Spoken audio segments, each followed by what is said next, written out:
Start.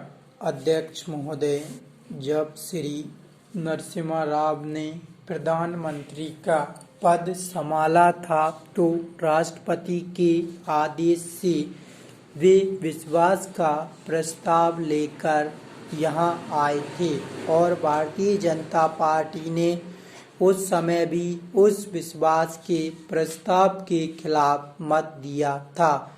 यह विश्वास का प्रस्ताव कोई कर्मकांड नहीं है।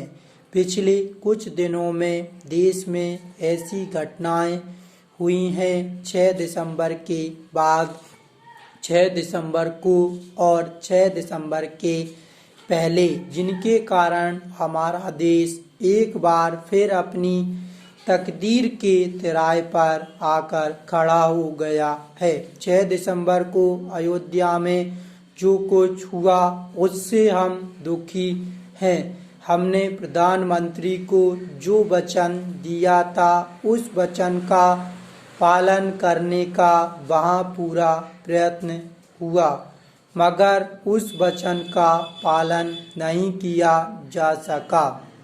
भारतीय जनता पार्टी, राष्ट्रीय स्वयंसेवक और विश्व हिंदू परिषद के चोटी के नेता वहां कार सेवकों को रोकने की कोशिश करते रहे। वीडियो टेप्स इसके साक्षी हैं। उस समय अनेक पत्रकार वहां उपस्थित थे। पिटने वाले जो पत्रकार पिटे हैं, जिनके कैमरे तोड़े गए हैं, उनसे हमने माफ़ी मांगी है। पत्रकारों से दुर्व्यवहार इसलिए किया गया क्योंकि वे कार सेवक नहीं चाहते थे कि वे जो कुछ कर रहे हैं उसका रिकॉर्ड हो।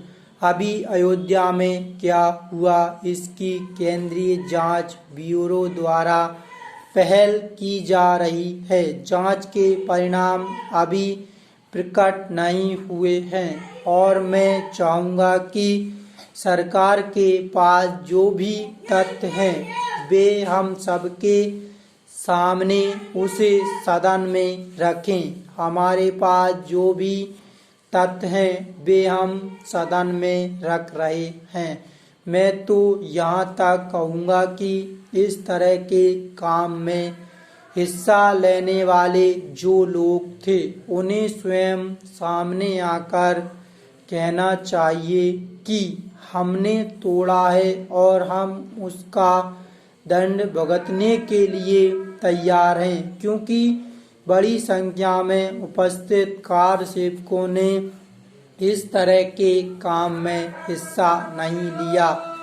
यह कौन समूह है, यह कहां से आया है, किसने संगठित किया है, हम जानना चाहते हैं। हमारा संगठन जो अनुशासित संगठन समझा जाता था, जिसकी यह छवि थी, जिसके बारे में यह कीर्ति थी कि जो तय कर लेते हैं वैसा ही करते हैं, यह हमारे लिए एक बड़े संकट की बात है, बड़ी चुनौती है।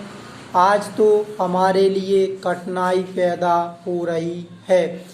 वहाँ केवल ढांचा नहीं तोड़ा गया, वहाँ एक मंदिर भी था। मस्जिद में तो नमाज नहीं होती थी, मस्जिद में तो प्रवेश बंद था, मगर मंदिर में पूजा होती थी कोर्ट के आदेश से।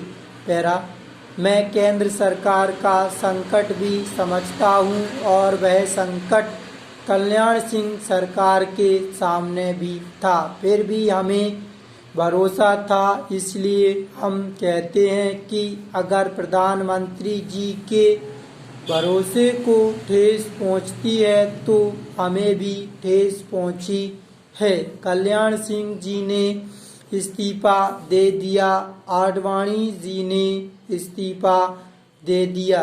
अगर केंद्र सरकार की तरफ से कोई जिम्मेदारी लेने को तैयार नहीं है, कार सेवा के लिए लोग लगे थे, लेकिन उन्हें जब लगा कि हाई कोर्ट का फैसला नहीं आया